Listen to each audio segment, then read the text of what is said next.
नमस्कार, एक बार फिर आपका बहुत-बहुत स्वागत है आपके अपने show Vani the talk show में और मैं हूँ आपकी होस्ट, आपकी एंकर दीपशिखा लाकड़ा। स्वामी विवेकानंद जी ने कहा था कि यदि शक्ति चाहिए तो ज्ञान प्राप्त करो और सम्मान चाहिए तो चरित्र बनाओ और दोनों को ही प्राप्त करने के लिए शिक्षा एक महत्वपूर्ण भूमिका निभाती है।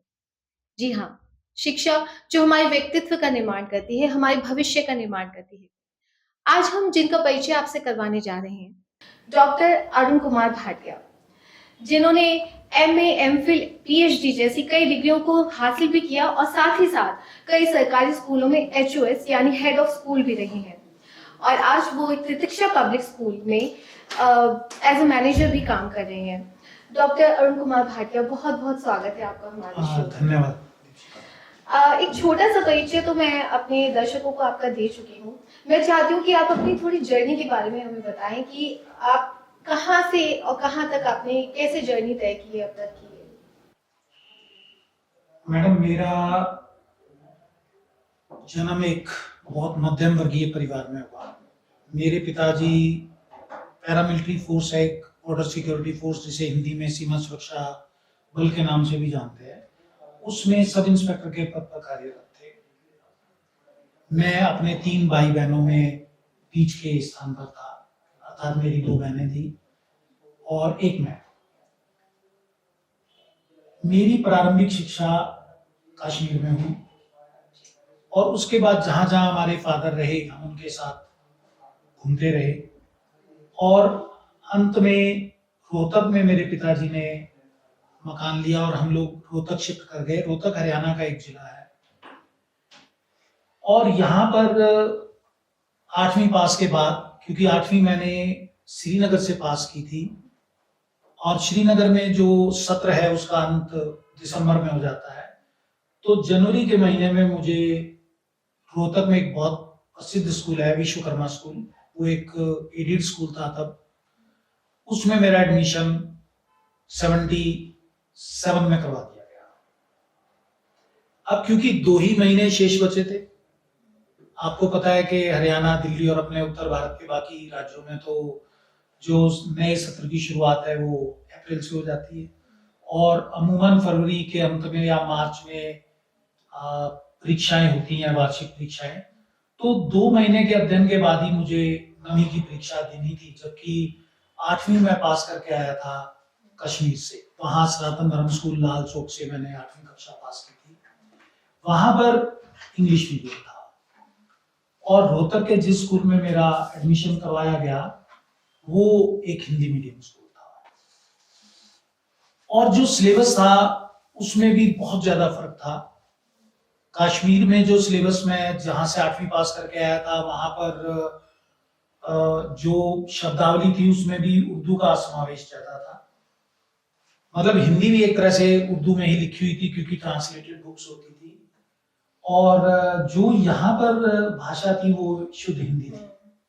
मुझे समझने में बड़ी दिक्कत आई और उस समय 9वीं और 10वीं 2 कक्षाओं का सिलेबस इकट्ठा होता था, यानी कि आपको 9वीं और 10वीं में वो पूरी किताबें खत्म करनी होती थी।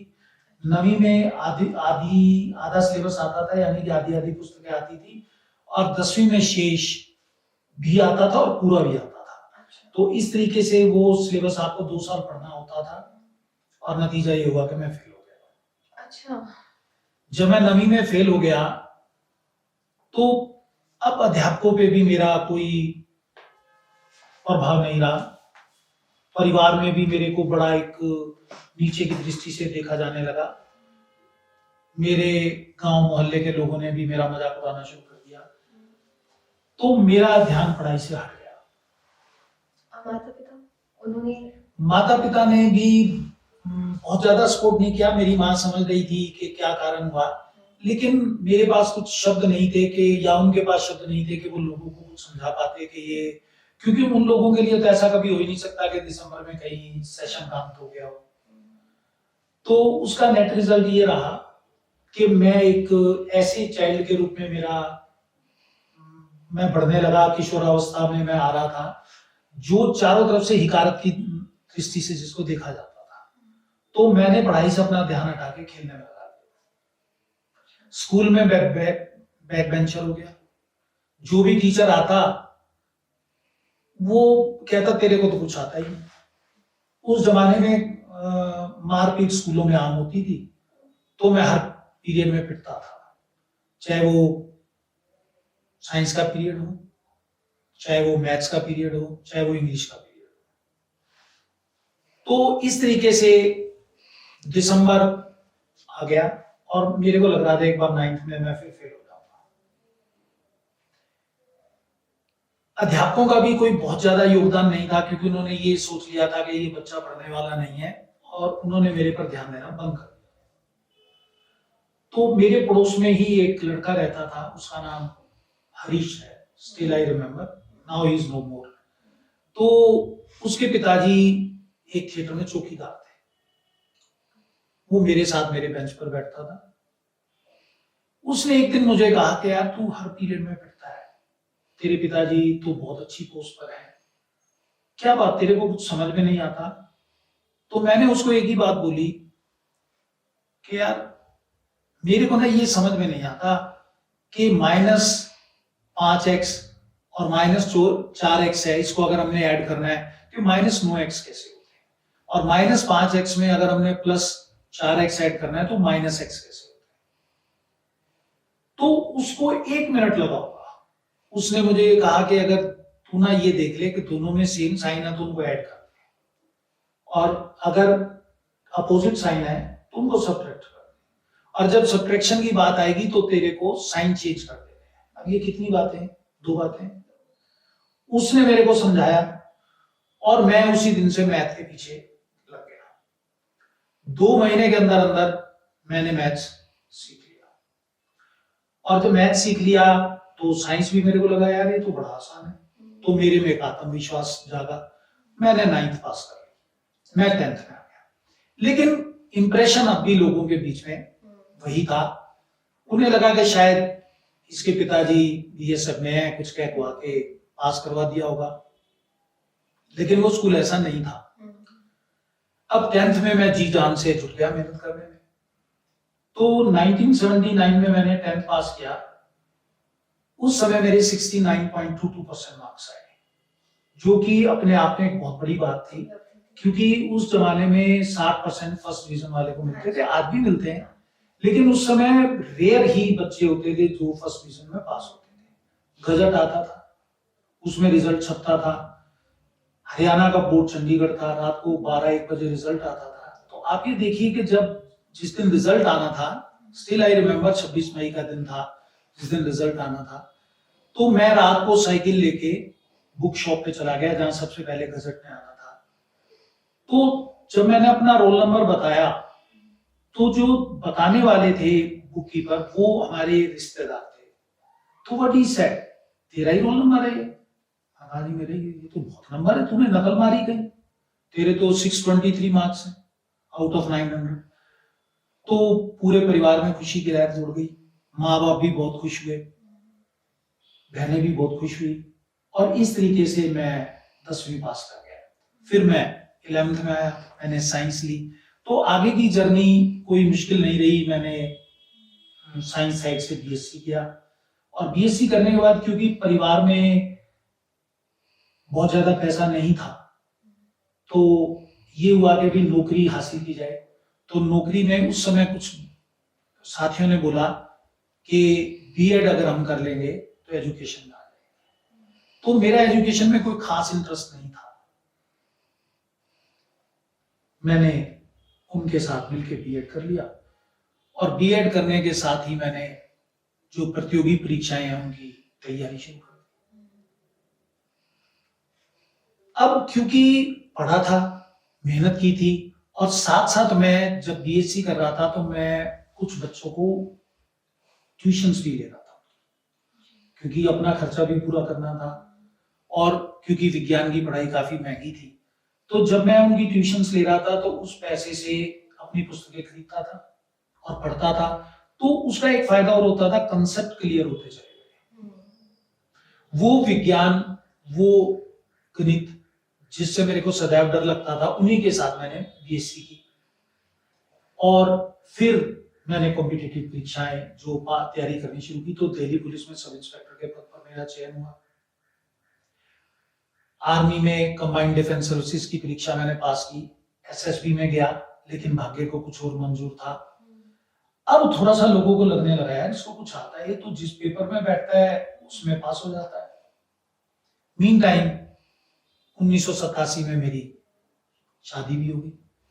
मेरी जो पत्नी है वो भी उस समय बीएससी बीएड थी और वो एक प्राइवेट स्कूल में काम करती थी।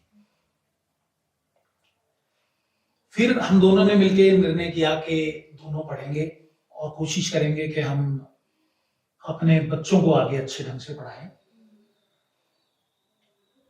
तो इस तरीके से मैंने पेपर देने शुरू किए। अब क्योंकि एक दिल्ली में मेरा विज्ञान अध्यापक के पद पर चयन हो गया, तो मैं उस जमाने में रिटन टेस्ट वगैरह नहीं होते थे, इंटरव्यू बेस्ड सिलेक्शन होता था। तो मेरा 1986 में सिलेक्शन हो चुका था दिल्ली में टीजीटी साइंस के पद पर। तो वहां पर मुझे कुछ और साथी मिले, कोई उत्तर प्रदेश से था, कोई राजस्थान से था, वो सब मिलकर सिविल सर्विसेज की तैयारी कर रहे थे। तो मैंने उनसे पूछा भाई ये सिविल सर्विसेज क्या होता है। अच्छा, तब तक आपने वो दिल्ली पुलिस में जहाँ चयन हुआ था वहां आपने मैंने ज्वाइन नहीं किया था, मैंने एक्सटेंशन ले लिया था। तो उनसे पूछा कि जी ये सिविल सर्विसेज क्या होता है, तो उन्होंने बताया भी ये इंडिया का सबसे बड़ा पेपर है, सबसे मुश्किल पेपर है और इसमें आईएएस वगैरह से चयन होता है। तो फिर मैंने वो स्कीम वगैरह देखी और मैंने भी वो परीक्षा दी। अब जब मैंने परीक्षा दे दी और जब पहली बार 1988 में मेरा रिजल्ट आया प्रारंभिक परीक्षा का, तो मुझे क्योंकि कोई उम्मीद नहीं थी, मैंने रिजल्ट नहीं देखा था। मैं घर आया तो मेरा एक दोस्त था, उसने मेरे को बोला, कहता तुमने रिजल्ट देखा, प्रीलिम का रिजल्ट आ गया। नहीं यार मैंने तो रिजल्ट नहीं देखा। तो किस अखबार में? कहता यार मेरा नहीं हुआ और दूसरे एक और साथी था हमारा, उसका भी नहीं हुआ। तो मैंने कहा यार मेरा कहाँ होगा, तुम दोनों इतने इंटेलिजेंट हो। कहता नहीं यार चलते। तो मैं डिस्ट्रिक्ट लाइब्रेरी है उसमें गया, तो जब हमने ट्रिब्यून पेपर में रिजल्ट आया था तो ट्रिब्यून पेपर की कॉपी निकाली और देखा तो मेरा role number 1526 it was there. तो मैंने इस तरीके से प्रीलिम पहली बार पास की और जब प्रीलिम पास किया तो उसके बाद उस सारी रात में सो नहीं पाया। उसकी खुशी एक अलग होती है। खुशी अलग थी कि देखो आप उस जमाने में लगभग आप ये लगा लो कि 3 लाख के करीब बच्चे बैठते थे, जिनके अंदर से लगभग 15,000 बच्चों का प्रीलिम क्लियर होता था। तो इसका मतलब ये हुआ कि मोटा मोटा 20 में एक बच्चे में आप आ गए।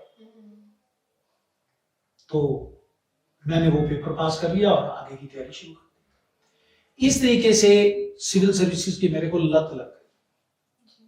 अब हर साल मैं पेपर देता और सिलेक्शन नहीं होता। तो मीन टाइम क्या हुआ, एक और परीक्षा है जिसे मिनी आईएएस बोलते हैं, उस जमाने में उसे असिस्टेंट ग्रेड एग्जाम के नाम से जाना जाता था। तो असिस्टेंट ग्रेड एग्जाम में मैंने जब पेपर दिया तो उसमें एक बहुत मजेदार बात हुई। दिल्ली में हमारा सेंटर था, वो परीक्षा 3 चरणों में होती थी। सुबह मैथ्स होता था, दोपहर में इंग्लिश होती थी और शाम के समय जीके होता था। तीनों पेपर एक ही दिन होते थे। तो मैंने अपनी प्रेफरेंस भरने के लिए किसी एक जानकार की मदद ली। उस जमाने में आप प्रेफरेंस भी चेंज नहीं कर सकते थे। तो जैसा उन्होंने मेरे को कहा था मैंने अपनी प्रेफरेंस भर दी। तो जब आरके पुरम में मेरा सेंटर था, मेरे को आज भी याद है, मैं पेपर देने के लिए वहां गया तो बहुत सारी स्मार्ट लड़कियां जैसी वहां पर मौजूद थी और हम रोहतक से बिलोंग करते थे। तो मैंने चप्पल और पैजामा वगैरह डाला हुआ था। तो अब वो इंग्लिश में बातें कर रही थी लड़कियां, हमारी इंग्लिश कुछ खास थी नहीं।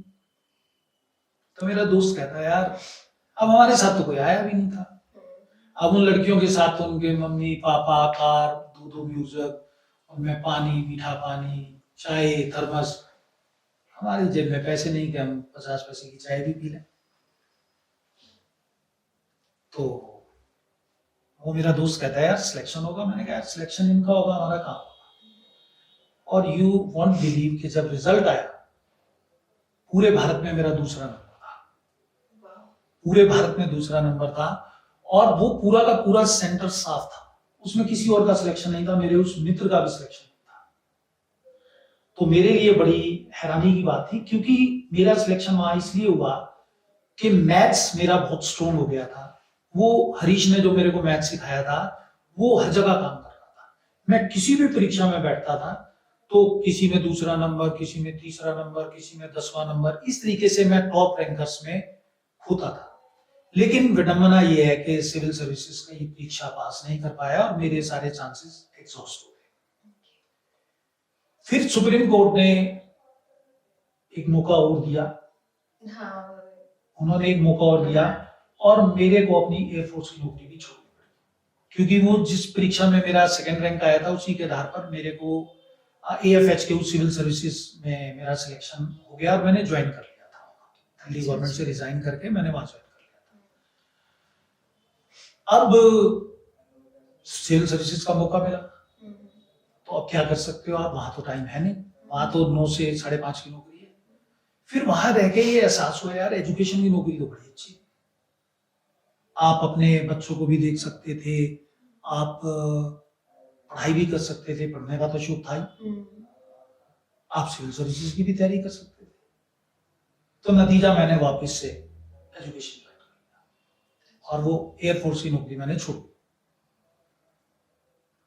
अब एजुकेशन में ज्वाइन कर लिया, मीन टाइम और भी बहुत सारे डिपार्टमेंट्स में सिलेक्शन हुआ था, लेकिन वहां मैंने ज्वाइन ना करने का फैसला किया।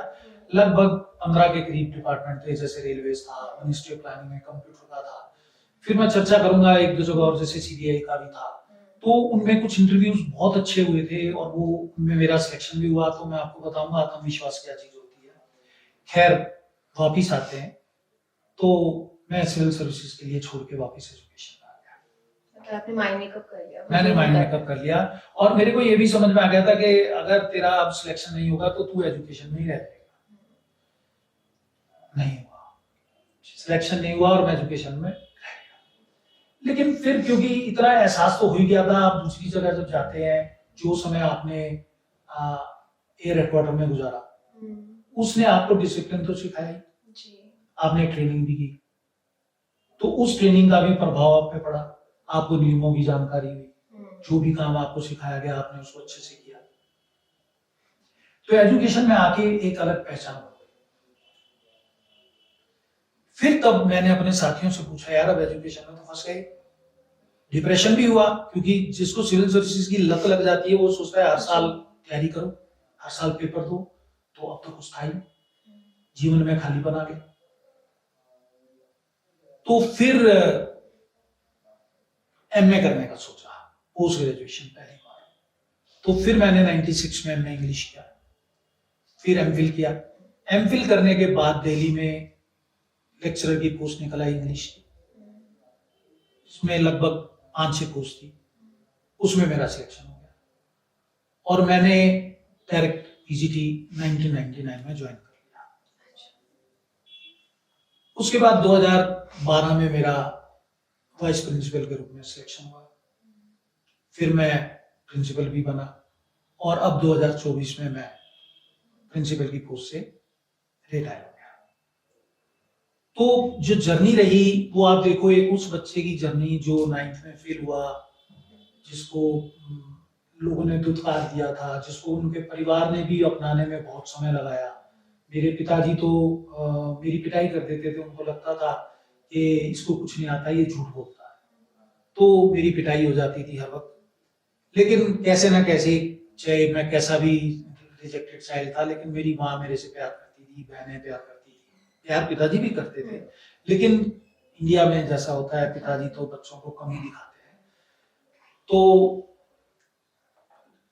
रिटायरमेंट के बाद मैं कुछ समय तक, कुछ ही समय घर रहा, फिर हमारे डिप्टी डायरेक्टर हैं एक राजपाल शेरावत सर, उन्होंने प्रतीक्षा स्कूल में मेरा इंट्रोडक्शन करवाया और यहाँ पे मैंने ऐसे मैनेजर ज्वाइन किया। तो अब मैं यहाँ पर मैनेजमेंट का पार्ट हूँ, हम एक टीम के रूप में काम करते हैं। प्रतीक्षा पब्लिक स्कूल एक बहुत अच्छा स्कूल है, प्राइवेट स्कूल, सेक्टर 11 रोहिणी में, और वहां पर मैनेजमेंट का पार्ट होते हुए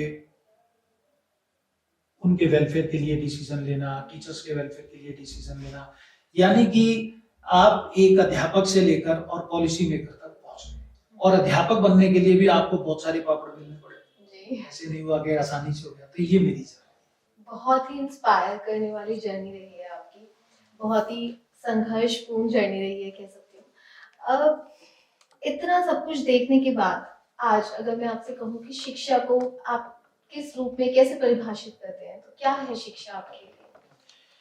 देखिए, जिन विद्वानों ने भी शिक्षा को प्रभावित किया है, सबने अपने अपने एंगल से प्रभावित किया है। अगर कोई रिलीजियस लीडर है तो उसने धर्म का पुट दे दिया शिक्षा में। अगर कोई एजुकेशनिस्ट है तो उसने उसकी डेफिनेशन एजुकेशन वाली दी है। मतलब कहने का मेरा ये है कि हर व्यक्ति ने अपने हिसाब से परिभाषित इसको किया है। लेकिन मेरा ये मानना है कि education is a tool in your hand which makes your work easy. मतलब शिक्षा एक औजार है आपके हाथ में। जैसे कृष्ण के हाथ में सुदर्शन था, ऐसे आपके हाथ में ये चक्र है, और जो आपके जिस भी काम को करेंगे उसको आसान बनाएगा। जरा एक बार कल्पना करके देखो, एक स्कूटर मैकेनिक है, उसको कोई पेच खोलना है, अगर उसके पास पाना, पेचकस, प्लास ना हो तो कैसे करेगा? और अगर उसको थ्योरी भी पता हो और उसके पास प्लास भी हो तो कितना आसान है। तो इसलिए मेरे हिसाब से जो एजुकेशन है वो एक टूल है जो आपके जीवन को भी आसान बनाता है। आप किसी भी काम को करते हैं उसको आसान बनाता है, क्योंकि उसको आप अच्छे ढंग से समझ पाते हैं। तो ये आपको पहुंच भी प्रदान करता है और शक्ति भी प्रदान करता है कि आप संहार कर सकें। संहार किसका करना है? अज्ञानता। संहार किसका करना है? जो आलस्य है उसका संहार करना है, और ये शिक्षा ही आपको देती है। अच्छा, आपकी लंबी जर्नी रही है और इतना सब कुछ आपने देखा, फेलियर्स देखे, फिर आपने राइज किया इतना। तो जो भी आपकी जर्नी रही और आज आप 2025 में हम आ गए हैं और आप एक प्राइवेट स्कूल में एक मैनेजर के पद पर कार्यरत हैं। तो उन दशकों में, बीते दशकों में और आज के दशकों में, मतलब आज के समय में आप कितना अंतर देखते हैं शिक्षा में? क्या बदलाव आया है? देखिए, मेरा ये मानना है कि जो अब जनरेशन है बच्चों की, वो हमारे से ज्यादा स्मार्ट है। हम तो पिटते भी थे, स्कूल भी जाते थे, अपने अधिकारों के बारे में भी नहीं जानते थे। आज मजाल आप किसी बच्चे को हाथ लगा पाए, वो बच्चा विद्रोह कर देगा। उसको पुलिस का नंबर मालूम है, चाइल्ड हेल्प का नंबर मालूम है, वहां पे वो आपकी शिकायत कर देगा। आप घर में भी बच्चे को नहीं पीट सकते। बच्चा अपने अधिकारों के प्रति ज्यादा जानता है। लेकिन मुझे फिर भी लगता है कि जो वो वाला शिक्षा का सिस्टम था वो बहुत बढ़िया था। अब मुझे नहीं पता उस समय दिल्ली में एजुकेशन का सिस्टम क्या था, क्योंकि मैंने आपको बताया मैंने तो 10th ऑनवर्ड्स अपनी एजुकेशन हरियाणा से की। तो उस समय हरियाणा शिक्षा बोर्ड की जो पुस्तकें थी, जो पाठ्य पुस्तकें थी, उनका आज भी अगर आप किसी ऐसे व्यक्ति से बात करेंगे जिसने 77 से लेकर 85 तक या 86 तक हरियाणा बोर्ड से अगर उसने 10th पास किया है, तो वो बड़ी आसानी से अगर सिविल सर्विसेज की परीक्षा में बैठता तो बड़ी आसानी से प्रीलिम परीक्षा को पास कर सकता था, क्योंकि उसमें सब कुछ था। मैथ्स में 3 किताबें थी, अंकगणित, अरिथमेटिक जो आजकल सभी कॉम्पिटिटिव एग्जाम का हिस्सा है, बीजगणित सभी कॉम्पिटिटिव एग्जाम का हिस्सा है, ज्योमेट्री सभी कॉम्पिटिटिव एग्जाम का हिस्सा है। 3 पुस्तकें मैथ में होती थी, 150 मार्क्स का मैथ होता था। फिजिक्स, केमिस्ट्री और बायोलॉजी जो भौतिकी, रसायन और जीव विज्ञान के नाम से जाने जाते थे, उनका अलग से साइंस का पेपर होता था। ऐसे ही भारत का इतिहास और भारत का भूगोल, ये अलग से 2 पुस्तकें थी। तो अब आप देखो, जीके में यही तो क्वेश्चन पूछे जाते हैं सिविल सर्विसेज, किसी भी नौकरी में। इसका मतलब वो सिलेबस इस तरीके से बनाया गया था जो बच्चे को किसी भी नौकरी तक ले जा सकता था। अगर बच्चा थोड़ी सी मेहनत कर लेता और उसने मेहनत करके अगर अपनी 10वीं कक्षा पास की थी, तो वो आज के एमए के बराबर था।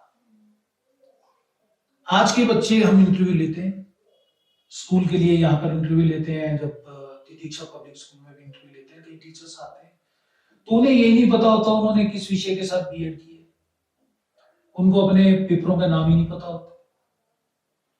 बहुत सारे ऐसे कैंडिडेट भी आ जाते हैं जिनसे पूछना पड़ता है, भाई आपने इस विषय में एमए किया है तो आप एक बार जरा जो पेपर आपने दिए थे उनके नाम तो बता दें। तो क्वेश्चंस तो बहुत दूर की बात है, उनका ऐसा आंसर क्यों? तो इतना भटकाव क्यों?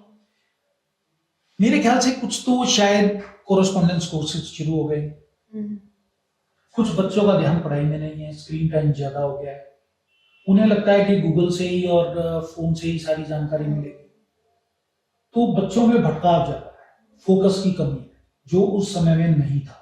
हमारे समय में क्या होता था, ज्यादा से ज्यादा कोई लड़का किसी लड़की के साथ अफेयर डेवलप कर लेगा, थोड़ा घूमने चला जाएगा, उसके साथ एक आधी पिक्चर देखाएगा, किसी लड़के को पिक्चर की लत लग जाएगी तो दिन में 2 शो देते वो भी डर-डर के डर माता-पिता डर से। के माता पिता से डर, लेकिन अब तो कोई दिक्कत ही नहीं है। हुँ, और बच्चा फोन उसके पास है, फोन में सब कुछ है, इस फोन ने सब कुछ ले लिया उसका।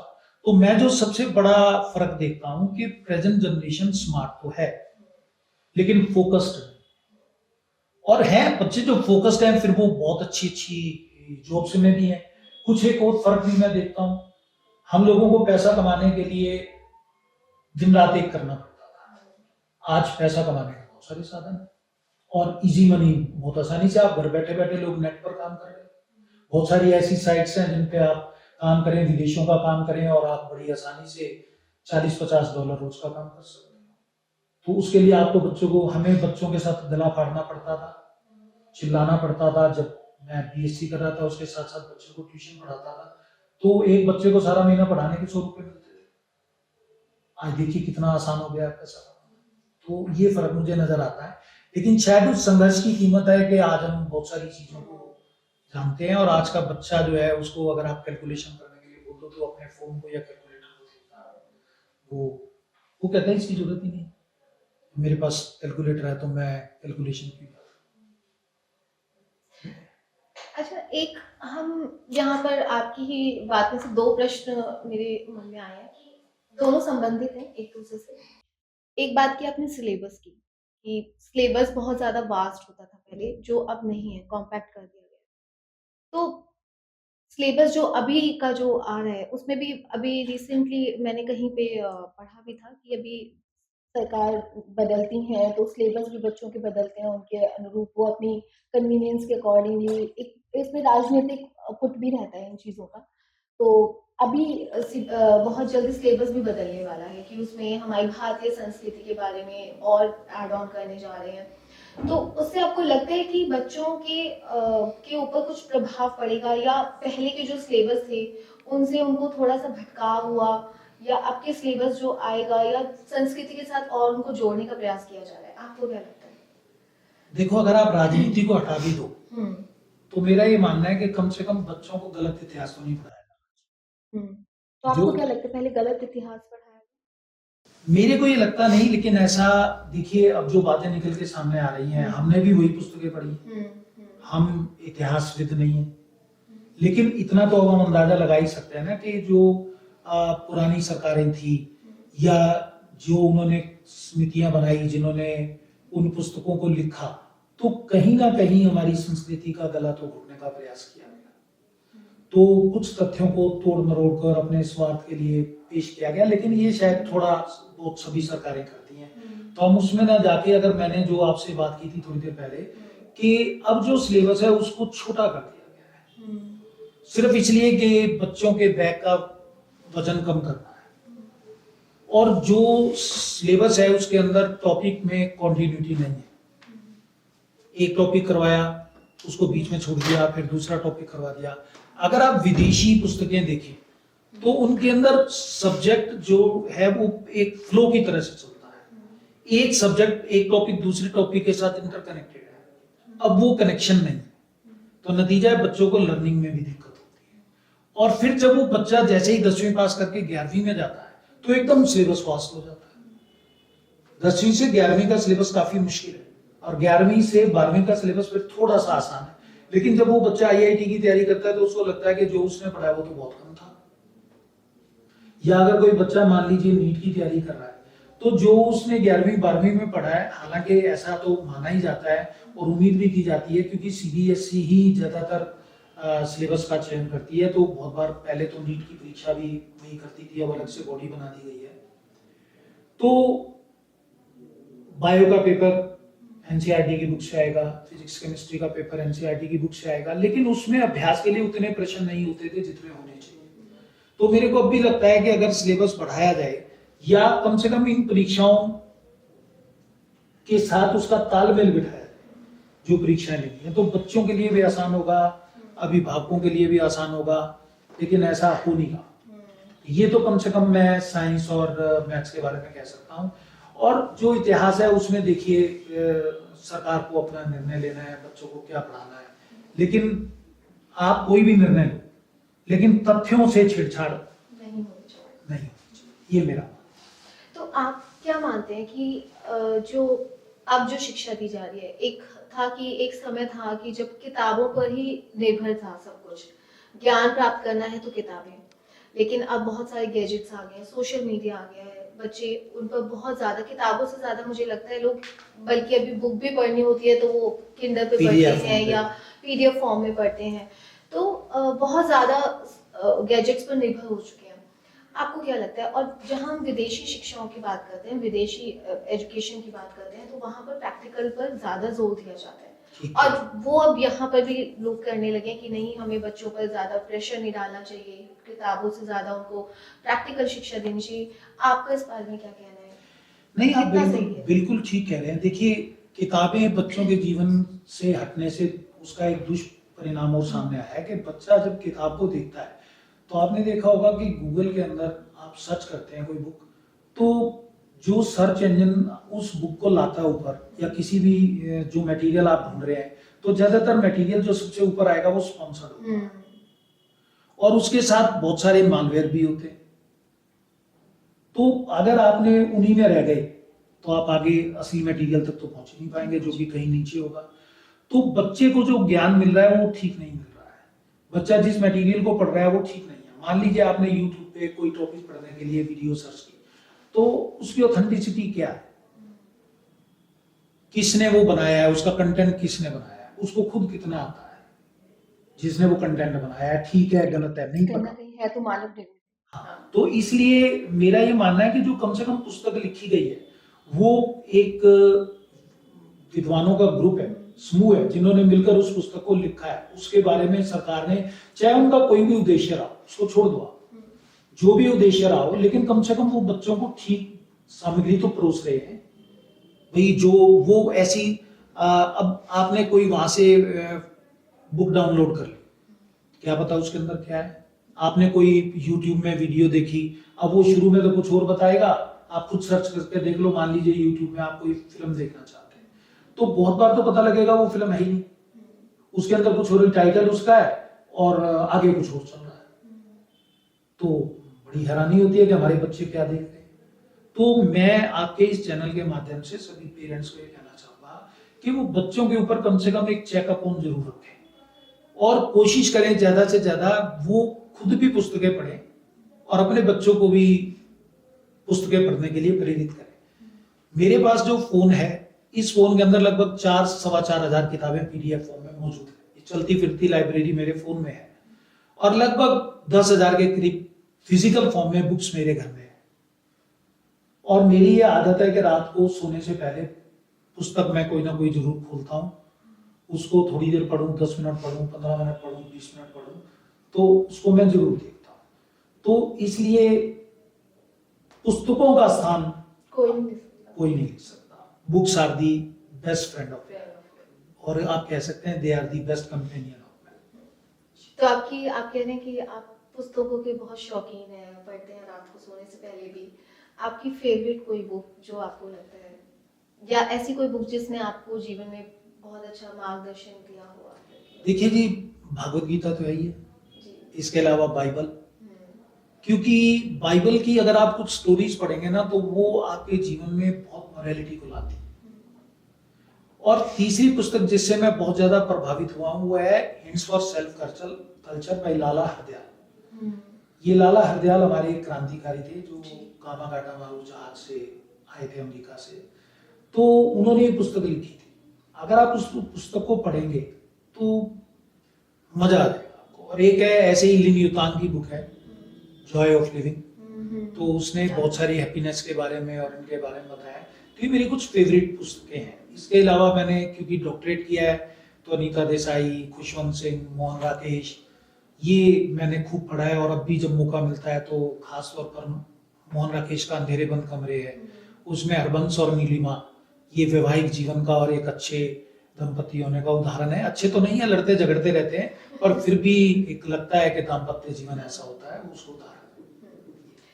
अच्छा सर अभी जैसे मैंने अभी हमने शिक्षा की बात की, शिक्षा और छात्र वो चोली दामन वाली बात हो गई। तो पहले के छात्रों में जब हम देखते थे कि एक शिक्षक अपने शिक्षकों के प्रति उनका एक ना सम्मान, उसे डर नहीं कहूँगी सम्मान कह वो रहता था कि हाँ, अगर इस हमारे पीरियड ये वाला इस सब्जेक्ट का पीरियड है, ये सर आएँगे या ये टीचर, ये मैम आएँगी, तो वो शांत होके बैठ जाते थे। एक डर था, एक उनका सम्मान था। उस छात्र में और आज के छात्र में क्या अंतर आपको नज़र आता है? क्योंकि अब जो छात्र और शिक्षक का जो एक संबंध हो गया है, वो हो गया है एक दोस्त वाला। मित्र भी बनते देखा है मैंने कि वो एक फ्रेंड की तरह आपस में बात करते हैं, डिस्कशंस होते हैं खुलेआम, हर कैसा भी टॉपिक हो, जिन टॉपिक्स पर हम कभी खुलेआम बात नहीं करते थे, आज उन टॉपिक्स पर भी बात तो आप क्या मानते हैं कि कैसा बॉन्ड है आज एक छात्र और शिक्षक के बीच में? देखिए, मेरे ख्याल से समय के अनुसार ठीक है। हुँ। जैसे बच्चे आ रहे हैं, जैसे पैम्पर्ड बच्चे आ रहे हैं, पहले परिवार बड़े थे, माँ-बाप के पास बच्चों की संख्या ज़्यादा होती थी, लगाव इतना ज़्यादा नहीं होता था, माँ-बाप भी अपने काम में बिज़ी होते थे। आजकल पति-पत्नी दोनों जॉब करते हैं, बच्चे घर में हैं, तो कहीं न कहीं गिल्टी कॉन्शियस भी है। तो बच्चों को वो लगाव ज़्यादा देते हैं। अपने बच्चे उनके पढ़ाई में पिछड़ रहे हैं, इसके बारे में सुनना नहीं चाहते। टीचर भी पहले जो गुरु था, वो अब नौकर के रूप में बदल गया है। मतलब अब सरकारी कर्मचारी हो गया। तो पहले वो गुरु होता था, तो उसका सम्मान भी था। अब वो भी हड़ताल पे जाता है, वो भी अपने अधिकारों की मांग करता है, जैसे बाकी सरकारी कर्मचारी हड़ताल पर चले जाते हैं। तो फिर कहीं ना कहीं प्रोफेशनलिज्म आ गया। हाँ, तो इसलिए फिर गिरावट दोनों पक्षों में आई है और मैं इसके लिए किसी को भी दोषी नहीं मानता। ये परिवर्तन है जो आना था, आ रहा है और मतलब जायज है ये, इसमें कुछ ऐसा नहीं है। थोड़ा सा अध्यापकों को अपने कर्तव्यों के प्रति और सजग होना पड़ेगा, क्योंकि आप ये मानिए कि बच्चे को सारा ज्ञान आप कंप्यूटर से या गूगल से या मोबाइल से कैसे मिल सकता है, तो गाइड करने वाला तो कोई ना कोई चाहिए। घर में माँ बाप की बच्चा सुनता नहीं है, तो मैंने बता दिया, क्योंकि माँ बाप खुद ही अपराध बोध से ग्रस्त है, उन्हें लगता है कि वो बच्चे को ज्यादा टाइम नहीं दे रहे, तो बच्चा पैम्पर्ड हो गया। अब पैम्पर्ड हो गया तो फिर सारी कहानी यहीं से शुरू होती है। अच्छा, जिस स्कूल में आप मैनेजर हैं, प्रतीक्षा पब्लिक स्कूल जिसकी हम बात कर रहे थे, तो वहाँ मैंने एक उनका देखा, वहाँ पर उन्होंने लिखा हुआ था quote, it's anger free school. तो वो एंगर फ्री मेंशन करने की ज़रूरत क्या पड़ी? यहाँ एक तरफ आप कहते हैं कि बच्चे हैं, उनके साथ एक दोस्त की तरह, मित्र की तरह व्यवहार होना चाहिए। तो वो एक अलग से आज क्या सिचुएशन ऐसी आ चुकी है कि आपको वो बाउंड हो गया वो लिखने के लिए कि एंगर फ्री, कि यहाँ पर बच्चे पर क्या गुस्सा नहीं किया जाएगा नहीं, या क्या आप उसको ऐसे ना लें, हाँ, बच्चे मैं वही को पूछूँ उसका क्या तात्पर्य क्या है? बच्चों में ही एंगर बढ़ता जा रहा है। तो वो बच्चों के लिए एक पोलाइट रिमाइंडर है कि यहाँ पे गुस्सा नहीं करना है, वो बच्चों के लिए है। या कई बार अभिभावक आ जाते हैं, तो वो टीचर्स के लिए नहीं, टीचर्स के लिए नहीं है, वो बच्चे और अब बच्चों के लिए एक जेंटल रिमाइंडर है कि this is anger free zone. अब आपको पता है कि विदेशों में कुछ ऐसे स्कूल है जहाँ पर एक कमरा बनाया गया, उसको एंगर रूम का नाम दिया गया। अगर आपको गुस्सा है तो वहां पर कुछ उन्होंने चीजें रखी हुई हैं, आप उनको पीट सकते हैं, आप चिल्ला सकते हैं और अपना गुस्सा वहां पे उतार सकते हैं, और जब गुस्सा आपका उतर जाए तो आप वापस अपनी कक्षा में आ सकते हैं। तो बच्चा आजकल किसी भी बात से गुस्से में आ जाता है, क्योंकि एक तो हमारी डाइट ऐसी हो गई, दूसरा मैंने बताया बच्चे की जरूरतें पूरी नहीं हो पा रही अगर उसके पेरेंट्स उसकी जरूरतों को पूरा करते हैं। अच्छा चलिए एक बात और करते हैं, गुस्सा क्यों आता है? पहले क्या होता था, डिलेड ग्रेटिफिकेशन होता था। मतलब मान लीजिए आपको कोई चीज चाहिए, आपने अपने मम्मी पापा से मांगी, मम्मी पापा महीनों तक टालते रहते थे, हाँ बेटा अब ले देंगे, कल ले देंगे, परसों ले देंगे। मुझे आज भी याद है मेरे बेटे ने बोला मुझे साइकिल चाहिए, तो मैंने अपनी वाइफ को बोला कि भी ये साइकिल मांग रहा है, इसको ले दो। कहती ले देंगे, अभी क्या सकती है। उसने 4 साल निकाल दिए बच्चे को साइकिल लेकर देने में। आज का बच्चा रुक सकता है 4 साल? वो 4 दिन नहीं रुकेगा। तो 4 दिन नहीं रुकेगा तो नतीजा क्या होगा? वो गुस्सा करेगा, और वो गुस्सा उसके साथ स्कूल में भी आएगा। तो इसलिए हमने लिखा हुआ है। अच्छा, अभिभावक को क्यों गुस्सा आ जाता है?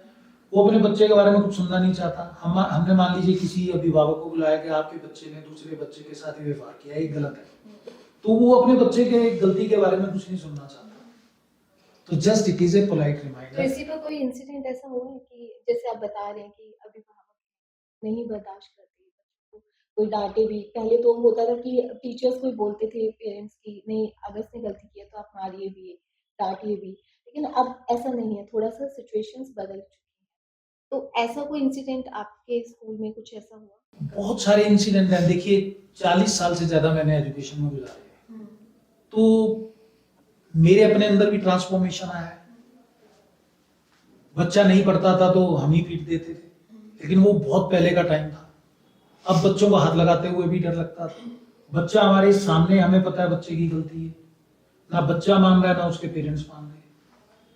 अब प्राइवेट स्कूलों में तो ये समस्या नहीं है, लेकिन सरकारी स्कूलों में तो ये समस्या है कि देखिए वो बच्चा आता है, वो जो आपने टैब्स लगवाए, कैमरे लगवाए, उन्हीं को तोड़ देता है। हमने ऐसे बच्चे भी देखे हैं जो स्कूल के अंदर से पंखे को खोल के 10 मिनट के अंदर उसके पार्ट्स करके और अपने बैग में डाल के घर ले जाते हैं। चौकीदार की भी पकड़ में नहीं आते। किसी दूसरे बच्चे का साइकिल लिया, उसको 5 मिनट में खोल दिया और उसको बैग में डाल के ले गया। कई बार तो बहुत गुस्सा आना स्वाभाविक है, लेकिन आप पेरेंट्स को बुलाते हैं तो पेरेंट्स नहीं मानता, बच्चा भी नहीं मानता। तो यहाँ पर समस्या प्रिंसिपल के लिए बहुत बड़ी हो जाती है। और मेरे ख्याल से तो दिल्ली के स्कूलों में या किसी भी स्कूल में जहाँ पर बच्चों की संख्या 3000 से ज्यादा है, अगर आप बच्चे अनुशासन ही बनाए रखें, वही बहुत बड़ी बात है। पढ़ाई तो बाद की बात है। नहीं, लेकिन ये मैंने कुछ ऐसे इंसिडेंट प्राइवेट स्कूल्स में भी देखे हैं जहाँ पर बच्चे बहुत ज़्यादा रिबेलियन हो जाते हैं, या कुछ भी फ्रस्ट्रेशन कहें परिवार की तरफ से कैसे, बट वो अपनी गलती मानने के लिए तैयार नहीं होते, और टीचर और पेरेंट्स के बीच में एक रस्साकशी चलती रहती है। हाँ, वो चलती वो है। रहेगी, क्योंकि आपने पुरानी कहावत सुनी, अपनी दही को कोई खट्टा नहीं कहता। जैसे ही अगर पेरेंट्स को ये मान जाएंगे कि हमारे बच्चे की गलती है, तो उसमें क्या होगा फिर? अगर पेरेंट्स ने मान लिया बच्चे की गलती है तो बच्चा सस्पेंड हो जाएगा। अब पेरेंट्स ये भी बर्दाश्त नहीं करना चाहता कि मेरा बच्चा सस्पेंड हो गया। तो उस समय पे आप दबाव महसूस करते हैं कि बिल्कुल करते हैं जी, अंडर प्रेशर हम काम करते हैं, हमें पता है। मैंने एक स्कूल में ज्वाइन किया ट्रांसफर पर, तो मुझे पता लगा वहां पे कुछ समय पहले एक बच्चे ने दूसरे बच्चे का मर्डर कर दिया। अच्छा। अब क्योंकि उस बच्चे की आयु 15 साल से कम थी, तो कोर्ट ने उसके लिए आदेश दिया कि उसी स्कूल में रहेगा, उसी स्कूल में पढ़ेगा। तो आप कल्पना कीजिए उन अध्यापकों का क्या हाल होगा, प्रिंसिपल का क्या हाल होगा, और बाकी बच्चों का क्या हाल होगा। और वो बच्चा उस स्कूल में पढ़ा, और फिर जब वो 10वीं में वहां से निकल गया तो उसके बाद सभी लोगों ने एक तरह से राहत की सांस ली कि ये बच्चा चला गया। लेकिन क्या करें, माननीय जो न्यायाधीश है उनकी भी एक बात ठीक है कि बच्चे को मौका मिलना चाहिए, अब हमारा कानून है। लेकिन कहीं ना कहीं मेरे को लगता है कि ये ज्यादती है। अच्छा, यहाँ बात करते हैं जो एक फीस स्ट्रक्चर रहता है बच्चों के स्कूल में, प्राइवेट स्कूल का अलग है और गवर्नमेंट स्कूल में अलग है। तो जो मैं बात करूँगी प्राइवेट स्कूल, क्योंकि ज़्यादातर मुद्दे प्राइवेट स्कूल्स में ही आते हैं कि मनमानी की जाती है, फैंसी आपको स्कूल्स बनाए जाते हैं, उनमें एसी लग रहा है, थोड़ा उनको वो घर वाला एक माहौल देने की कोशिश की जाती है। तो उसके नाम पर उनसे काफ़ी सारे चार्जेस लिए जाते हैं। अलग-अलग तरह के उसमें पूरा फ़ी का स्ट्रक्चर उसमें सेग्रीगेट किया हुआ था होता है। तो क्या आपको लगता है कि फ़ी स्ट्रक्चर जो गवर्नमेंट की जो गाइडलाइंस है, उस पर मतलब शत-प्रतिशत जो गवर्नमेंट गाइडलाइन है, उसके अकॉर्डिंगली बनाया जाता है प्राइवेट स्कूल्स में? या फ़ी स्ट्रक्चर के नाम पर सीधी बात कहूँ तो शोषण हो रहा है माता-पिता का? कहीं आपको ऐसा देखो जी, दिल्ली गवर्नमेंट ने बड़ी स्ट्रिक्ट इंस्ट्रक्शंस दिए हुए हैं। कोई भी रिकॉग्नाइज प्राइवेट स्कूल 10% से ज्यादा फीस नहीं बढ़ा सकता पर, और उसके लिए भी पूरी एक प्रक्रिया है जिसका पालन करना होता है। और उसकी परमिशन डायरेक्टोरेट देता है। शायद दिल्ली में कई स्कूल तो ऐसे हैं जिन्होंने पिछले 3-4 साल से कोई बच्चों की फीस नहीं बढ़ाई। अब आप ये अंदाजा लगाइए कि अध्यापकों की तो सैलरी बढ़ रही है ना, उनको तो डीए भी देना, उनकी इंक्रीमेंट भी एनुअल लगनी है। अब 3% का एनुअल इंक्रीमेंट एक टीचर का होता है और कम से कम 2 डीए लगभग 4-4% के आ जाते हैं, तो 11% हो गया। इसके अलावा और भी इन्फ्लेशन है, और भी चीजें हैं, और भी चीजों के दाम बढ़ते हैं और सरकार कहती है कि जी 10% फीस बढ़ानी है। तो कहीं अन्याय तो उन स्कूलों के साथ भी है जिनको फीस नहीं बढ़ाने दी जाती। आज भी अगर मैं देखिए और प्राइवेट स्कूलों के बारे में नहीं जानता, जब मैं सरकारी स्कूल का प्रिंसिपल था तो बहुत सारे स्कूलों का मैं डी नॉमिनी था। हर जो गवर्नमेंट स्कूल का प्रिंसिपल होता है कम से कम उसको 3 या 4 प्राइवेट स्कूल दिए जाते हैं जिनकी मैनेजमेंट का वो पार्ट होता है और एज ए डी नॉमिनी वो उनकी मैनेजमेंट मीटिंग को अटेंड करता है। और फी अगर बढ़ाई जानी है, कहीं फी हाइक होगा तो उसमें डी नॉमिनी का एग्री होना बहुत जरूरी है। मतलब वो मैनेजमेंट का पार्ट है, उसके भी साइन होते हैं, तो वो जस्टिफाई करता है डायरेक्टोरेट की तरफ से कि ये फीस बढ़ानी जायज है और फिर वो प्रपोजल ऊपर जाता है तो ऊपर फिर मर्जी है वो फी बढ़ाने को इजाजत मिले या ना मिले। लेकिन जैसे अब मैंने यहाँ तितीक्षा स्कूल में ज्वाइन किया तो जब मैंने एक्सपेंडिचर स्टेटमेंट देखी तो लगभग नो प्रॉफिट नो लॉस पे स्कूल चलते हैं। क्योंकि अगर आप फीस देखें, अभी आपके शो में आने से पहले मैंने एक बार फीस स्ट्रक्चर मंगवाया तो मैं देख के आया, लगभग 4,000 रुपए एक बच्चे से सभी तरह की फीस मिलाकर एक बच्चे से लिया जाता है। अब आप खुद अंदाजा लगा लीजिए कि लगभग 3,000 बच्चे विद्यालय में 4,000 रुपए आप फीस ले रहे हैं और लगभग 160 अध्यापकों को आप वेतन दे रहे हैं। इसके अलावा आप स्पोर्ट्स स्टाफ भी आपने बहुत सारा रखा हुआ है, तो कैलकुलेशन आप कीजिए, आपको पता लग जाएगा फीस ज्यादा है कि कम है।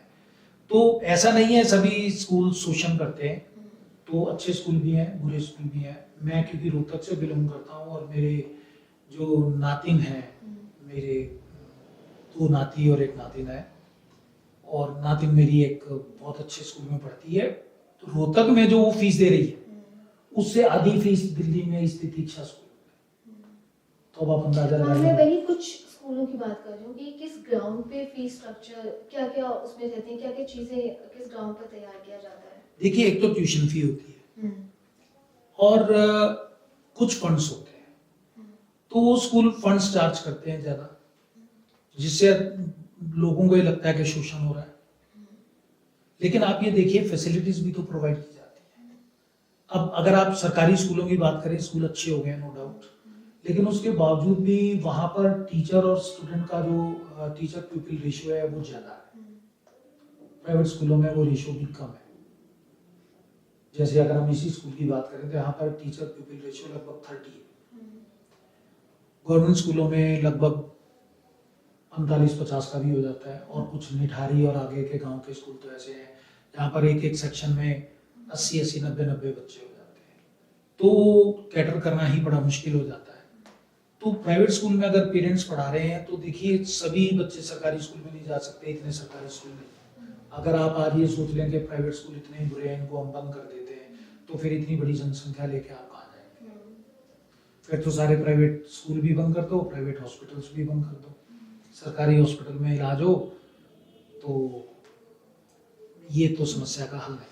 तो जो फंड्स, जैसे आपने कहा कि फंड्स भी होते हैं कुछ फंड, तो वो क्या स्कूल अपनी मर्जी के साथ इंक्रीज करता है या उसमें भी कुछ गाइडलाइन होती देखिए गाइडलाइंस हैं, सभी स्कूल उन गाइडलाइंस का पालन करते हैं। बाकी देखिए है? मैक्सिमम कितना फंड कर सकते हैं? देखिए लगभग उसमें भी ट्यूशन फी में 10% का हाइक है ओवरऑल, और जब भी परमिशन दी जाती है तो वो उनकी बैलेंस शीट को स्कूल टू स्कूल वेरी करता है। बैलेंस शीट देखी जाती है कितना बड़ा स्कूल है। अब जैसे तितीक्षा स्कूल की हम बात करते हैं तो 4 एकड़ में फैला हुआ स्कूल है, अब बहुत बड़ा स्कूल है, बहुत बड़ी बिल्डिंग है। अब आप उसके मेंटेनेंस का खर्चा लगा लीजिए, तो वो किसी स्कूल का हो सकता है कम हो, वो फंड्स कम ले रहा हो, किसी स्कूल में ज्यादा हो सकता है फंड्स ज्यादा ले रहा हो, तो ये स्कूल टू स्कूल वेरी करता है। मेरा अभी इतना ज्यादा अनुभव नहीं हुआ कि मैं प्राइवेट स्कूलों के बारे में कोई ऐसा कमेंट्स कर पाऊँ, लेकिन चूंकि स्कूल में काम करते हुए लगभग 6 महीने का मेरे को समय हो गया है, तो जो मेरे संज्ञान में चीजें यहाँ पर आई हैं उसके आधार पर मैं कह सकता हूँ कि कम से कम इस स्कूल में तो ऐसा नहीं है कि आप जो कहें कि शोषण वाली कोई बात है, क्योंकि 4000 फीस एक बड़ी नॉमिनल सी फीस है, और जो अगर आप उसको मल्टीप्लाई करेंगे तो टीचर्स की सैलरी भी पूरी नहीं होती। यहाँ एक बात कहना चाहूँगी कि आजकल जो आप देख रहे हैं बच्चों पर पढ़ाई का तो प्रेशर है ही। मुझे लगता है कि माता-पिता की तरफ से भी बच्चों पर प्रेशर रहता है कि अच्छे मार्क्स लेके आने हैं, कॉम्पिटिशन बहुत ज़्यादा बढ़ गया है। तो क्या रीज़न है? दोनों में से गलती किसकी है? पेरेंट्स की या टीचर्स की कि बच्चे छोटे-छोटे बच्चे आजकल सुसाइड अटेम्प्ट कर रहे हैं? क्या ऐसा रीज़न है? आपको क्या लगता है? देखिए जी, मैं सिर्फ़ एक ही बात इसमें कहना चाहूँगा कि पहले तो पेरेंट्स को ये समझना है कि उनका बच्चा क्या चाहता है। थ्री इडियट मूवी की सब बात करते हैं, हुँ। तारे ज़मीन पर की सब बात करते हैं, लेकिन कितने लोगों ने उनके मैसेज को समझा है? आज भी बड़े सारे पेरेंट्स हैं अपने बच्चों पर दबाव डालते हैं, और जबकि उनको खुद ही नहीं पता होता बच्चे के लिए क्या अच्छा है, क्या बुरा है, क्योंकि जो अपने अनुभव हैं उनके, वो उसी के आधार पे चाहते हैं कि उनका बच्चा उसको, जो उनके अपने सपने थे, बच्चा उसको पूरा करे, चाहे वो उसके योग्य है या नहीं। तो जब वो अपने बच्चे को डॉक्टर बनता हुआ देखना चाहते हैं, और जबकि बच्चे का साइंस के प्रति एप्टीट्यूड नहीं, और फिर वो जब बच्चा नहीं बनता, तो या तो बच्चा दबाव में आके आत्महत्या करता है, या पेरेंट्स गुस्से में आता है वो आत्महत्या करता है, या वो इतना कर्जा उठा लेता है जो उसको पूरा करना मुश्किल हो जाता है। तो यहाँ पर सबसे पहली गलती पेरेंट्स की। उनको ये देखना है कि उनके बच्चे में कैसा टैलेंट है, वो किधर जाना चाहता है। आज हम कोर स्ट्रीम्स की बात करते हैं, हर पेरेंट्स ये चाहता है कि उसका बच्चा डॉक्टर बने या इंजीनियर बने, और इंजीनियर भी बने तो आईआईटी से बने, एमबीए करे तो आईआईएम से करे, इससे नीचे उसको कुछ चाहिए नहीं। और जो अनकन्वेंशनल, नॉन कन्वेंशनल स्ट्रीम्स है, जैसे ग्राफिक डिजाइनिंग है, मैंने एक एग्जांपल दे दिया, या फ्रीलांसिंग कोई काम है, उसके बारे में कोई बात नहीं करता। हर एक को अपना बच्चा क्या चाहिए, डॉक्टर और इंजीनियर चाहिए। अरे भाई, मान लीजिए आपने इंजीनियर बना दिया और वो कोई अच्छे कॉलेज से उसने इंजीनियरिंग नहीं की, तो क्या सैलरी होगी उससे ज्यादा तो वो फ्रीलांसिंग करके या वीडियो एडिटिंग करके ही अपने पैसे कमा लेगा। लेकिन उसमें समाज में लगता है जी इसकी तो कोई प्रेस्टीज नहीं है, रेपुटेशन नहीं है, तो हमारे बच्चे को तो ये काम नहीं करना। तो जैसे ही बच्चा अनकन्वेंशनल बात करता है तो पेरेंट्स एकदम गुस्से में आ जाते हैं कि नहीं नहीं, आपको ये नहीं करना, कुछ भी करो, हम कहीं से भी कर्जा लेंगे पर तेरा एडमिशन करवाएंगे तो उसको पूरा कर। तो पेरेंट्स अपने सपने जो है वो बच्चों पर थूक रहे हैं, इससे उन्हें बाज आना चाहिए। और जो टीचर्स हैं उनको कम से कम ये देखना चाहिए कि उनको तो एक्सप्लोर करना है, वो बच्चे को सारा साल इवेल्युएट करते हैं, 1 साल, 2 साल, 3 साल। तो वो कम से कम देखें कि, क्योंकि हम बच्चों को, देखिए मैं किसी भी स्कूल में रहा, चाहे गवर्नमेंट स्कूल में रहा या यहाँ प्राइवेट स्कूल में हूँ, तो मेरा एक ही बात होती है, लर्निंग बाय डूइंग। भाई बच्चे को मौका मिलना चाहिए खुद एक्सपीरियंस करने का। लर्निंग वही है ना जिसकी बात आपने पहले की, कि विदेशों में जो बच्चे हैं उनको रूट लर्निंग नहीं होती है, उन्हें एक्सपीरियंस करवाई जाती हैं चीजें। आप उसे कोई भी फैशनेबल नाम दे सकते हैं। तो मेरा ये रहा, जैसे मान लीजिए मैं किसी क्लास में गया, मैं फिजिक्स पढ़ा रहा हूं, तो मैंने बच्चों को वहां पर बोर्ड खोल के दिखा दिया कि ये देखो जी, ये ग्रीन वायर है, ये अर्थ की वायर है, ये लाल वायर है, ये फेस वायर है, ये ब्लैक वायर है, ये न्यूट्रल वायर है। वो बच्चों को मैंने वहीं खोल के दिखा दिया, लेकिन अब इसमें डर क्या रहता है कि बच्चा भी खोलेगा, उसको शौक भी लग सकता है। तो ये खतरे भी हैं इसके साथ साथ। अगर मान लो आप केमिस्ट्री लैब में ले गए और आप उन्हें ये कह रहे हैं लर्निंग बाय डूइंग, और किसी बच्चे ने सोडियम पानी में डाल दिया, एक्सप्लोजन हो गया, फिर क्या करेंगे आप? लेकिन इन सारी बातों के प्रति सावधान रहते हुए भी, सीबीएसई के सभी निर्देशों का पालन करते हुए भी, हमें कोशिश यही करनी है कि बच्चा लर्निंग बाय डूइंग से करे, और पेरेंट्स ये एक्सप्लोर करें कि उनके बच्चे का एप्टीट्यूड किसकी तरफ है, और अपने बच्चे को वही बनाने की कोशिश करें। ये नहीं कि वो पड़ोसी का बच्चा डॉक्टर बन गया तो मेरा बच्चा भी डॉक्टर बनना चाहिए, आपका बच्चा इंजीनियर बन जाएगा, नहीं जी मेरा बच्चा भी एमबीए करे, आईआईएम से करे। मैं ऐसे बच्चों को भी जानता हूँ जो पढ़ाई में बिल्कुल कमजोर थे, और इंजीनियरिंग कॉलेज में उन्होंने एडमिशन लिया, उनको मौका मिला, और उसके बाद आज उनका पैकेज 1 लाख से बढ़कर 10 साल के अंदर ही 55 लाख पे पहुंच गए वो बच्चे। तो उन्होंने सीखा है, उन्होंने काम किया है, उस फील्ड में काम किया है, और उनके पैकेज अच्छे हैं। जो सरकारी नौकरी में चले जाते हैं तो फिर वो धीरे धीरे राइज करते हैं, क्योंकि सरकारी नौकरी में तो टाइम से ही सब कुछ होना है। तो प्राइवेट में थोड़ा-सा स्कोप होता है कि अगर आप अपना टैलेंट दिखाते हैं, तो आपके पैकेजेस जल्दी बढ़ जाते हैं। तो पेरेंट्स को ये देखना चाहिए कि ज़रूरी नहीं है कि बच्चा डॉक्टर या इंजीनियर बने, वो एक अच्छा नागरिक बने, वो एक अच्छा इंसान बने, ये ज़्यादा ज़रूरी है। अध्यापकों को भी इसी चीज़ की तरफ ध्यान देना चाहिए कि देखो बच्चे को जो आप पढ़ा रहे हो, वो तो आना ही आना चाहिए। इसके अलावा ये भी वो इस चीज़ की तरफ ध्यान दें कि वो एक अच्छा नागरिक बने। तो ऐसी शिक्षा होनी चाहिए। अच्छा, हर पेरेंट चाहता है, हर माता-पिता चाहते हैं कि उनका जो बच्चा है एक अच्छे स्कूल में अच्छी शिक्षा ग्रहण करे, अच्छे माहौल में पले-बढ़े। तो यहाँ मैं बात करूँगी ईडब्ल्यूएस कोटे की।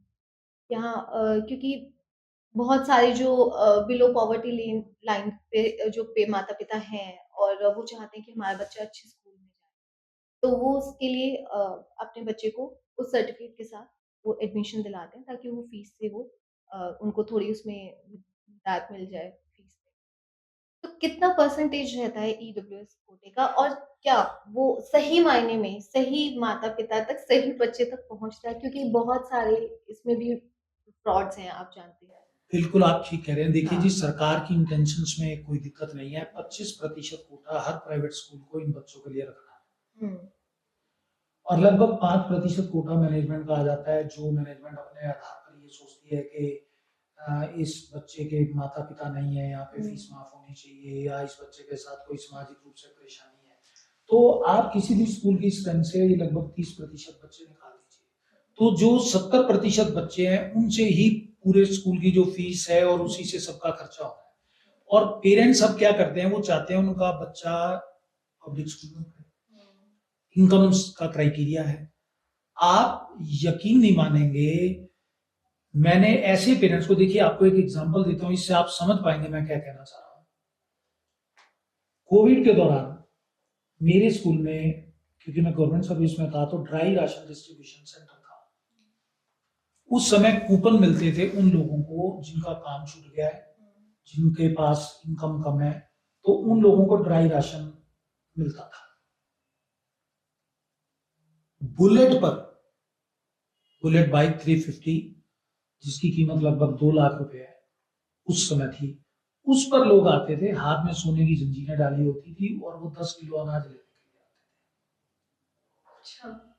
और उनसे पूछो भई ऐसा क्यों है? कि जी कूपन है, ईडब्ल्यूएस है, आप उनको कैसे चैलेंज कर सकते हैं? कूपन कैसे आते हैं उनके पास? अब कूपन उनको उस समय जो भी बनाया हुआ था सिस्टम, चाहे वो पॉलिटिशियंस का हो, एमएलए का हो या कोई रेजिडेंट वेलफेयर एसोसिएशन हो, जो भी उनको कूपन देती थी, हमारे पास तो कूपन आते थे और हमें कूपन के हिसाब से राशन बाँटना होता था। हमारा काम राशन बाँटना और राशन हमारे टीचर बाँटते थे। गवर्नमेंट स्कूल के टीचर्स राशन को बाँटते थे और वो लेके जाते थे और वो ज़ाहिर-सी बात है, जब मैं ये बैकग्राउंड बता रहा हूँ कि कार पे आ रहे हैं या बुलेट बाइक पे आ रहे हैं, तो झूठ तो वो बोल ही रहे हैं। और मज़े की बात है, फिर जाके उस अनाज को वो तोलते भी थे। और फिर अगर अनाज मान लीजिए 10-20 ग्राम 50 ग्राम कम है, तो फिर आरटीआई भी लगाते थे कि जी अनाज हमारा कम निकला, हमारी शिकायत भी करते थे। और आप देखिए कोरोना के दौरान अपनी जान बचानी मुश्किल थी और मैं अपने स्कूल में 3 सेंटर चला रहा था। ड्राई राशन डिस्ट्रीब्यूशन सेंटर भी चला रहा था, हंगर रिलीफ सेंटर भी चला रहा था, नाइट शेल्टर भी चला रहा था और फिर लोगों की शिकायतों के जवाब भी दे रहा था। कंप्लेंट्स भी हो रही थी क्योंकि कोई लाइन में तो लगना ही नहीं चाहता। वैक्सीनेशन करवाना है। अब आपको पता है कि कोवैक्सीन और कोविशील्ड 2 तरह की वैक्सीन थी कोविड टाइम में। तो मेरे स्कूल में कोवैक्सीन लग रहा था जिसकी डिमांड ज़्यादा थी।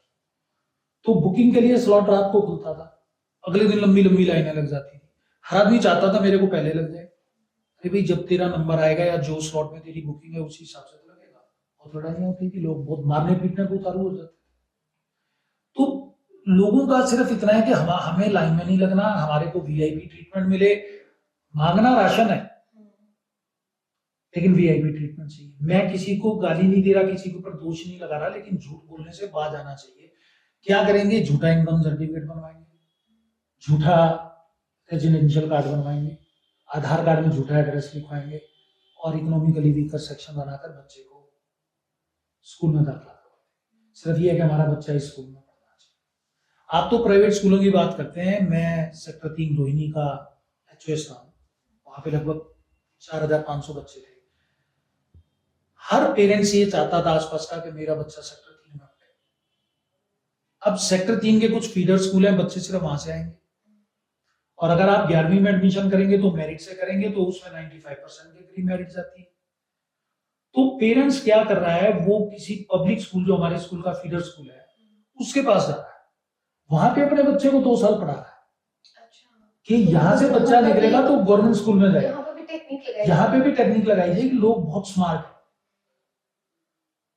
मेरी कंप्लेंट हो, एक दिन कंप्लेंट आई कि जी ये प्रिंसिपल तो पॉलिटिक्स करता है, ये हमारे बच्चों को दाखिला नहीं दे रहा, और शिक्षा मंत्री को कंप्लेंट करती, सिसोदिया जी को कंप्लेंट करती। अभी हमने उस कंप्लेंट का जवाब दिया, 2 दिन बाद वैसी एक कंप्लेंट और आ गई। तो जब 5-6 कंप्लेंट आ गई और मैं सब कंप्लेंट को लेकर बैठा, तो मैंने देखा कि सबकी शब्दावली एक जैसी है। तो मैंने अपने टीचर को बोला, भी एक के पेरेंट्स को बुला, इस बंदे को बुलाओ, इसको कहो कि हम तेरे बच्चे का एडमिशन करें। बुला लिया उसको, आ गया खुश हो। हमने उसको बिठाया, थोड़ा सा दबाव डाला, भाई एप्लीकेशन किसने लिखी? तो पता लगा जी एक साइबर कैफे वाला है, जो 500 रुपए ले रहा है इस बात के कि मैं तेरी कंप्लेंट करूंगा और तेरे बच्चे का उस स्कूल में दाखिला हो जाएगा। क्यों? वो ऐसे शब्द लिखेगा कि प्रिंसिपल राजनीति करता है, प्रिंसिपल बीजेपी से जुड़ा हुआ है, वो आप पार्टी के बच्चों का एडमिशन नहीं करता, हम आप पार्टी से हैं, इस तरीके का करके, मतलब कोई भी राजनीतिक गुट देके वो हमारे ऊपर उसने दबाव डाला। जब हम साइबर तह तक, मतलब उसकी हम तह तक पहुंचे, हमें पता लगा कि ये साइबर कैफे वाला है, तो हमने उसके पीछे अपने कुछ टीचर्स को भेजा कि जाओ इसको थोड़ा सा धमकाओ। और जब उसको धमकाया कि तेरा हमें पता लग गया, तू पैसे लेके ऐसा कर रहा है और अगली बार तूने अगर ये किया तो हम तेरे खिलाफ एफआईआर लॉन्च कराएंगे। तो बकायदा जो मेरे पास शिकायत का डिस्पोजल सिस्टम था, मैंने उसके अंदर लिख के भेजा कि इस तरीके से ये कंप्लेंट्स हो रही हैं, तो ये झूठी कंप्लेंट्स हैं जो नाजायज दबाव डाल के एडमिशन करवाने के लिए की जा रही है। तो फिर वो कंप्लेंट्स मांगी। तो आप देखिए क्या सभी लोग इतनी गहराई तक पहुंच सकते हैं। तो अगर आप किसी भी ऐसे एक स्कूल का डी नॉमिनी था, मैं स्कूल का नाम नहीं लूंगा, तो अब उस स्कूल के खिलाफ शिकायत हो गई कि जी बच्चे का ईडब्ल्यूएस कोटे में एडमिशन ये नहीं दे रहे। तो मैं उस स्कूल में इंक्वायरी पे गया, मैंने पूछा भाई आप क्यों नहीं दे रहे? कहते सर वास्तविकता ये है कि ये बंदा यहाँ नहीं रहता। मैंने कहा तुम छोड़ो उसको, रहता नहीं रहता, अगर तुम्हारे पास सीट है तो दे दो। कहते सर हम चाहते हैं कि एक बार आप बात करो, क्योंकि इसका जो क्रेडेंशियल्स है वो भी ठीक नहीं। तो मैंने फोन मिलाया, जो उसका एड्रेस था, मैंने फोन मिलाया उस आदमी के फोन पर, उसको बोला कि मैं आपके घर के नीचे खड़ा और आपने एजुकेशन में कंप्लेंट की है, एजुकेशन डिपार्टमेंट में, तो मैं वहां से आया हूं, मैंने अपना नाम नहीं बताया, तो आप नीचे आ जाओ जरा आपसे बात करनी। तो सर मैं तो अभी नहीं हूँ यहाँ। आप कहाँ हैं? कि जी मैं अपनी मदर के घर आया हूँ। तो भाई यहाँ कोई तो होगा? कि जी यहाँ तो कोई नहीं है। मैंने कहा मैंने आपके पड़ोसियों से पूछ लिया, आप तो यहाँ रहते ही नहीं, आपका तो परमानेंट एड्रेस मंगोलपुरी का, आपने तो झूठ बोल रखा है कि आप यहाँ रहते हैं, सिर्फ इसलिए कि आपका स्कूल में एडमिशन हो जाए। तो तब जाके वो कंप्लेंट बनी। तो आप देखिए लोग हर तरह के हथकंडे अपनाते हैं। तो सिर्फ आप उसमें स्कूलों को ही दोषी नहीं ठहरा सकते, चाहे वो गवर्नमेंट स्कूल है चाहे प्राइवेट स्कूल है, सभी लोग बहुत दबाव में है। और आजकल जनता को कहीं ना कहीं समझ आ गया, क्योंकि कंप्लेंट का एक ऐसा सिस्टम बन गया, मेरे को लगता है कि हम कंप्लेंट कल्चर में ही जी गए। लोगों को शिकायत है, खुद कुछ नहीं करना, अपनी गलती को नहीं मानना, अपनी कमी को नहीं मानना, और सिर्फ ये है कि किसी तरीके से सामने वाले पे दबाव डाल के अपनी बात करना, वो हालात है। मेरे ख्याल से आपको आपके प्रश्न का उत्तर मिल गया होगा। जी, एक अंतिम प्रश्न कि इतनी जद्दोजहद क्यों एडमिशन को लेके बच्चों की? डोनेशन के नाम पर या किसी भी एक अच्छे स्कूल में अगर बच्चों को एडमिशन कराने जाए, वहाँ पर लकी ड्रॉज निकल रहे हैं और एडमिशन के नाम पर डोनेशन दिया जा रहा है, तो इतनी जद्दोजहद क्यों? मेरिट के नाम पर क्यों नहीं? क्या कारण क्या है? आप भेड़चाल समझती हैं? लोगों ने स्टेटस सिंबल बना लिया। गवर्नमेंट स्कूल अच्छे हैं वहां पढ़ाएं, लेकिन उसमें सिर्फ उसी स्कूल में पढ़ाना है जो स्कूल अच्छा है। प्राइवेट स्कूल में पढ़ाना है अपने बच्चे को सिर्फ लोगों को दिखाने के लिए कि जी हमारा बच्चा यहाँ पढ़ रहा है। उनकी फीसें देनी है, चाहे वो अफोर्ड कर पा रहे हैं या नहीं कर पा रहे। तो उसी वजह से झूठ फ्रेब वो अपनाकर, कोई भी हथकंडा अपनाकर अपने बच्चों का एडमिशन करवाना चाह रहे हैं, इसीलिए ज्यादा मार धाड़। और मैं तो ये कहता हूँ कि अगर आपका बच्चा, आपके पास पैसे नहीं है, आप अफोर्ड नहीं कर सकते, तो सरकार शिक्षा फ्री दे रही है। सरकारी स्कूलों में कोई पैसे नहीं लगते, आप अपने बच्चों को पढ़ाओ, क्वालिटी एजुकेशन वहाँ पे भी है। कम से कम दिल्ली गवर्नमेंट के बारे में तो ये कहा जा सकता है कि स्कूलों की शिक्षा अच्छी है, तो आप अपने बच्चे को वहाँ पढ़ा सकते हैं। लेकिन ये तो पेरेंट्स की बात हुई ना सर कि पेरेंट्स चलिए सरकारी में पढ़ाएँ या प्राइवेट में चलिए उनके पास ऑप्शन है। मैं तो यहाँ स्कूल्स की बात कर रही हूँ कि स्कूल्स में डोनेशन क्यों एडमिशन के नाम पर लिया जा रहा है? क्यों ये लकी ड्रॉज़ का क्या क्या सिस्टम क्या है ये? किस मेरिट के हिसाब से ये एक हर बच्चे को पढ़ने का शिक्षा का अधिकार है, तो एक आसानी के साथ क्यों नहीं एडमिशन मिल सकता किसी भी बच्चे को? क्या रीज़न क्या है? ये देखिए, हर स्कूल का ना अपना एक इंफ्रास्ट्रक्चर है। हुँ। अब जो प्राइवेट स्कूल्स हैं और मान लीजिए वो डीडीए लैंड पर नहीं बने हुए हैं, ठीक है, प्रक्रिया तो उनको भी फॉलो करना है। लेकिन अगर मान लीजिए उनके पास सीट ही नहीं है, वैकेंसीज नहीं है, और अगर मान लीजिए वो प्री स्कूल में उनके पास 40-40 बच्चों के 2 सेक्शन बन रहे हैं, लेट अस अज्यूम, हुँ, हुँ। और 80 बच्चे हैं और एप्लीकेशंस आ गई 300, फिर आप क्या करेंगे?